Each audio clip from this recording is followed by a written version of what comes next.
Bonsoir. Donc, je suis Charlotte Goyer-Gens, finissante de la 64e promotion au Collège Esther-Blondin. 6 ans plus tard, il me fait grand plaisir d'animer cette soirée avec la directrice adjointe de 3e secondaire et coordonnatrice du programme d'éducation internationale, Mme Mélanie Martin.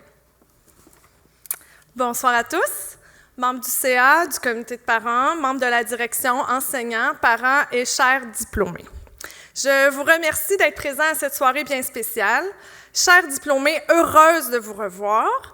Cette soirée se déroulera sous le thème des étoiles qui brillent. En plus de celles qui nous éclairent sur la scène, c'est vous, chers élèves, qui êtes les étoiles ce soir. Vous brillez tous à votre façon et tous ensemble, élèves du PEI, cohorte après cohorte, vous illuminez le ciel en entier. J'ai enseigné, moi, à Charlotte lorsqu'elle était en première secondaire. Je peux vous dire qu'elle était déjà une jeune curieuse, engagée et très impliquée. Elle était partout.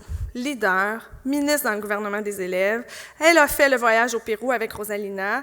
Elle était déjà prête à tenter toutes sortes de défis et d'expériences. Elle a même fait raser ses beaux cheveux blonds pour le défi tête rasée lorsqu'elle était en 3e secondaire. Elle n'avait pas froid aux yeux. C'est resté, je pense.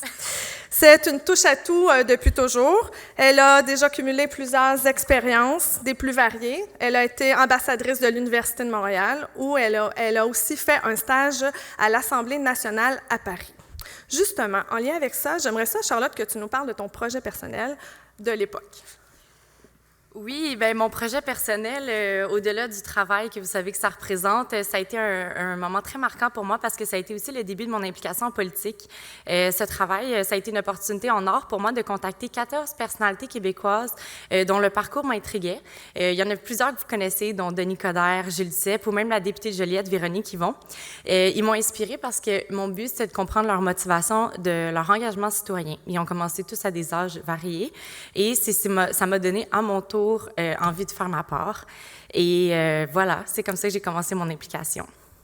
Vous voyez, il y a 6 ans, quand j'étais exactement assis à votre place, oui, parce que le pavillon existait déjà, je ne suis pas si vieille que ça, j'étais triste à l'idée de perdre la communauté qui m'a vu grandir. Mais ce soir, j'ai une bonne nouvelle pour vous. Vous appartenez encore et pour toujours à la grande communauté du CEB. Grâce, entre autres, au travail de Marie-Lou Milouin-Robitaille, qui est ici ce soir, les anciens du CEB sont plus soudés que jamais. J'en profite pour la remercier d'ailleurs pour son dévouement. Grâce à la nouvelle page Facebook Les Anciens du CEB, vous pourrez trouver des belles anecdotes. Entre autres, je vous invite à joindre le club parce que vous allez trouver des phrases comme celle que Rosalina a clairement répétée le plus souvent dans sa vie. La chicle a la basura, dame tu agenda. Et ça, vous en avez des beaux témoignages, des blagues sur les pantalons de Monsieur Aline. C'est vraiment le fun de faire partie du club des anciens, je vous le jure. Être une ancienne, ça permet aussi d'avoir du recul et d'émettre plusieurs constats.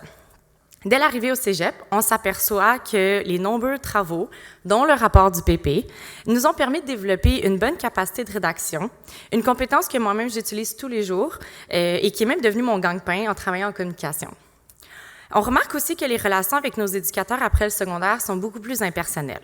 Les profs du cégep, je vous le jure, ils dorment bien quand même la nuit, même si vous échouez un examen. Les profs du CEB, eux, ils dorment pas la nuit quand leurs étudiants échouent un examen, hein, Mélanie? Ensuite, je me suis aperçue bien vite que nos collègues de travaux d'équipe à qui on reprochait le manque d'efficacité quand on était au secondaire, ils sont bien meilleurs que nos collègues d'université dont je questionne encore aujourd'hui les normes de diplomation de certains. Ensuite, dans notre curiosité envers les autres, on réalise que ce sont les sorties scolaires et les voyages qui nous ont ouvert les yeux sur le monde. Et surtout, qui nous ont appris à mieux connaître nos camarades de classe parce que les trajets en autobus pour aller à Montréal, c'est long. Revenir ici, ça me rend toujours nostalgique. Surtout de rencontrer et de revoir les membres d'une communauté du CEB qui, chacun à leur façon, ont allumé une petite étincelle en moi qui me permet de rayonner aujourd'hui.